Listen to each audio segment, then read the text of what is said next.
Habang nakaupo si Ramon sa loob ng sasakyan, kasama ang kakilala niyang pulis, tahimik itong nagmamasid sa labas. Nilinaw ng pulis na ililipat na si Don Julio sa City Jail ngayong gabi. Napatingin si Ramon, halatang may mabigat na iniisip. Pupuntahan ko siya, matigas niyang sabi habang nakatingin sa kalsada. Agad siyang binalaan ng pulis. Ramon, kung may balak kang gawin, itigil mo na. Alam kong delikado yan. Ngunit ngumiti lang si Ramon nang may halong tapang. Hindi sumusuko ang mga Montenegro. Kailangang harapin ko na to.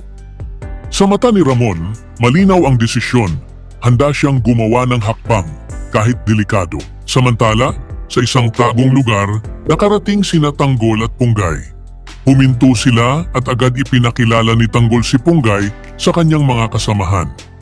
Nagulat ang grupo nang makita nilang may kasamang babae si Tanggol. Sino yan, Tanggol? Akala namin mag-isa ka lang, tanong ng isa. Umiling si Tanggol. Hindi ko siya kilala. Bigla na lang sumakay at kailangan kong iligtas. Lumingon siya kay Punggay, tila may halong pagtatanggol sa tono niya, ngunit ramdam ang tensyon sa paligid. Pagkalipas ng ilang sandali, nagtagpo muli ang kanilang mga mata. Galit na galit si Punggay. Hindi ko naman hinihingi ang tulong mo.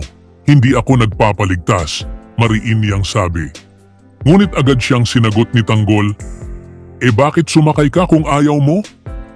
Tumayo si Punggay, halatang nagpipigil ng inis. Wala akong choice, sigaw niya. Ikaw ang nagsabi na sumakay ako. Sumiklab ang inis ni Tanggol. Niligtas na nga kita, ako pa itong mali? Tumahimik ang paligid. Pareho silang sugatan, pagod at mainit ang ulo. Ngunit sa ilalim ng galit, may halong hindi maipaliwanag na koneksyon. Sa kabilang banda, galit at takot ang namamayani sa bahay ni Divina. Pagdating niya, nadatnan niyang duguan si Rocky Boy. Halos hindi makatayo. Rocky Boy! Sinong gumawa nito? Si Tanggol ba? Nanginginig ang tinig ni Divina. Napuno ng galit ang mukha ni Rocky Boy. Oh, lahat to kasalanan mo, Divina? Kung hindi dahil sa'yo, hindi ako madadamay. Sumigaw siya habang pinipilit bumangon. Sisiguraduhin kong babawi ako. Hindi ako titigil hanggat hindi ko napapabagsak si Tanggol. Kinagabihan, habang nagpapahinga si Tanggol sa ilalim ng isang kubo, lumapit si Punggay. Tahimik muna ito bago nagsalita. Akala mo ba, porket niligtas mo ko, hindi na kita huhulihin? Malamig niyang sabi. Tumaas ang kilay ni Tanggol at ngumiti ng mayabang. Di hulihin mo ako ngayon? Hinugot agad ni Punggay ang baril at tinutok sa kanya. Huwag mo akong udyukin, Tanggol, hindi kita tatantanan. Ngunit imbes na matakot, ngumiti lang si Tanggol, mabagal na tumayo at marahang lumapit sa kanya. Sa pagitan ng katahimikan, tanging tibok ng puso nilang dalawa ang maririnig. Hindi mo alam kung galit ba o tensyon ang nangingibabaw.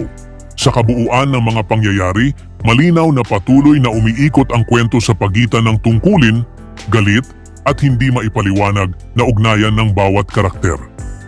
Si Ramon, sa kanyang matigas na paninindigan bilang isang Montenegro, ay muling ipinakita ang tapang at katapatan sa pamilya kahit kapalit nito ay panganib sa sarili.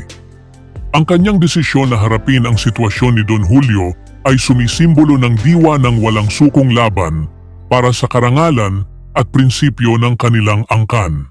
Samantala, sina Tanggol at Punggay ay patuloy na nagbabanggaan sa pagitan ng tungkulin at damdamin. Bagaman nag-ugat sa tensyon at galit ang kanilang ugnayan, hindi maitatangging unti-unti silang nagiging bahagi ng kwento ng isa't isa.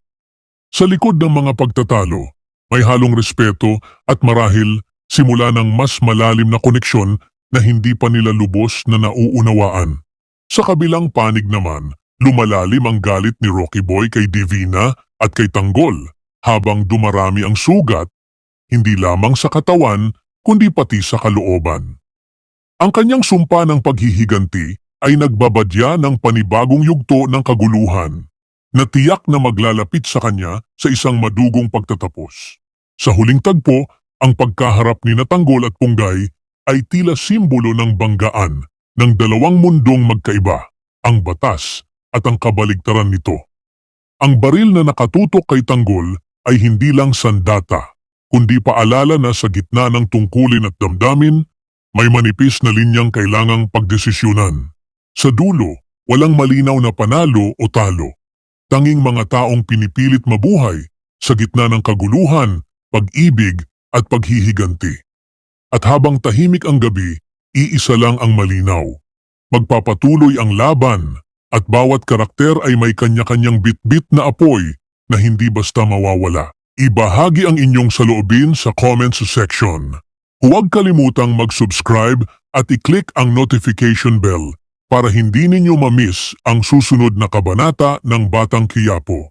Maraming salamat sa panunood.